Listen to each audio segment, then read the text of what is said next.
Hello, fellow cycling fans, and welcome to my preview of Giro d'Italia 2025 Stage 11 preview. It is a mountainous stage, but before we dive into it, let's do a quick recap of a very eventful individual time trial, one of the most exciting time trials in recent memory. In the end, won by Dan Ule in front of Joshua Tarling. Ule set the early benchmark time, then Tarling smashed it in the first time check. He was 17 seconds up, but then the wind picked up. It was a headwind for Joshua Tarling in the middle sector. He was trailing 4 seconds at the second time split, and then in the end he couldn't claw back any time, even losing some 3 seconds more, and then finishing second. Then it looks like the weather calmed down a bit. By the time Primož Roglic started, he had a good first part of the course. Then it started raining heavily on Roglic and all the other guys that were after him. The worst of those were Giulio Ciccone, Bernal, and Carapaz. Those kind of guys had rain throughout their right. Roglic had a bit of a luck in the final sector. There he had no or even a very little rain, so he managed to get into 17th position, 1 minute and 15 seconds down. But then it looked like it calmed down once again. It was almost dry for Ayuso and Del Toro, but then it once again started to rain heavily in the final sector, so they lost a lot of time. What does it mean for the GC? Well, it means that Isaac Del Toro is still leading, only 25 seconds in front of Juan Ayuso. Antonio Tiberi with an incredible time trial once again still in third, 1 minute and 1 second behind Del Toro. Simon Yates with an amazing time trial, 1 minute and 3 seconds behind Del Toro. Primož Roglic moving up to fifth, 1 minute and 11 and 18 seconds. So you can see that it is still pretty close. Then 2 minutes back is Brandon McNulty in front of Adam Yates. Ciccone, Carabas were the big losers, as well as Bernal, who also had some crash in the first sector. So really unlucky for Bernal. Derek G with probably the best conditions out of everyone in the top 15, moving up 8 places into 12th. He's now 2 minutes and 37 seconds back. Then Caruso and Storer, those are the guys I think still in contention for the overall. In the points classifications, obviously Mats Pedersen still leads almost 100 points in front of Tonelli, and in the KOM no changes as there were no points today. Fortunato is in blue, and Del Toro keeps his white jersey. You already know in the team's classification, UAE Team Emirates is dominating. But what about stage 11? This is a parkour I really enjoy from Viareggio, 187 kilometers to Castelnuovo Nemonti through the mountains, including this first category climb, Alpe San Pellegrino, almost 14 kilometers at around 8.8%, but the final 3 kilometers are incredibly steep, with the average gradients of around 13, even 16% in the final kilometer.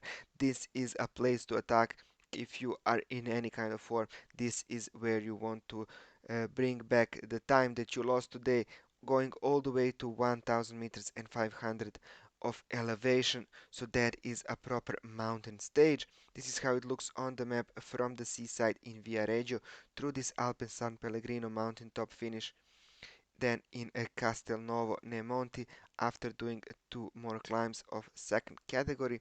The first one Toano, then this Red Bull kilometer, which is also on an uphill Villa Monzo, some 3 kilometer at 5%. Then Pietra di Bismantova, it is 6 kilometers at around 5.8%, and then it is an in round to the finish. It looks something like this. We even have an uphill drag of around 1 kilometer with the average gradient of 4%. So you can see this is a proper mountain stage. What can we expect? Well, I think many teams will try to get in the early breakaway, including Astana, Ineos, maybe Red Bull, Bora Hansgrohe. They need to start going on the offensive now. Also, Bahrain victorious for Tiberi. who will maybe go for a Team Visma Lisa bike, Kelderman or Kruijswijk for Simon Yates. So a lot of options. It will be hard for UAE to control it. They have four guys in the top seven, but they need to choose who their leader is. Is it Ayuso? Is it Del Toro? Maybe Adam Yates still wants to win this race. Okay, McNulty will probably be a domestique, but all those other guys, they will have to work at one point of or another. Also, EF education post for Carapaz, little track for Ciccone. He's kinda alone, not a real good support in the mountains, but still. I expect attacks tomorrow, mainly from Ineos Grenadiers. I think Bernal is here on a mission. He has two goals. First one is to get that stage win. You can see that he's really chasing it also on that Strada Bianca stage, on stage 9, and on that mountaintop finish. He was also in contention for the win. So I think Ineos starts attacking tomorrow, maybe with even Joshua Darling on the early slopes of Alpe San Pellegrino, and then Castroviejo. Also, they have Arensman, who is now in front of Bernal, but I still think that Bernal is their main man in this Giro. Then a long descent before this hilly final part of the stage, but I think Bernal can handle it if he attacks. Not a lot of guys can follow, and then it's every man for himself in the final 50 kilometers after the descent. So I am really expecting a lot from this stage. I will be glued to the TV looking at it. What about the weather tomorrow? Well, it will still rain a bit in Emilia Romagna. We are going from Tuscany to Emilia Romagna. Some 18 and 19 degrees, so not too cold, but a constant threat of rain throughout the course. Not a lot of wind, so it's perfect for an attack, like Egan Bernal's. Now, moving on to bookmakers odds, please don't forget to subscribe to my channel. It means a lot. Already over 660 subscribers. My goal is 1000 this year. It is more than doable. So thank you for subscribing. Also hit that notification bell so you never miss a preview and in my channel. So moving on to bookmakers odds, they have Tom Pitcock as the number one favorite. I am not convinced by that. He didn't look great in any of the stages, so I would skip Tom Pitcock. Juan Ayuso and Roglic, I can see them battling it out for the win. Once again, Roglic coming into form later in the race. Always Matthias Vacek, maybe too hard of a stage for him. Del Toro, Bardet from the breakaway, Peo Bilbao is an interesting option. Wout van Aert, I think it is too hard for him.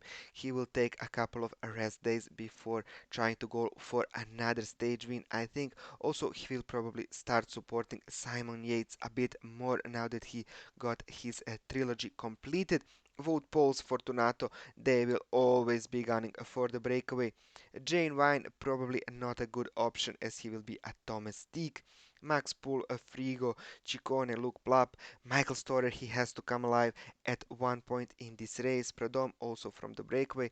Carapaz, then Bernal, he is my option.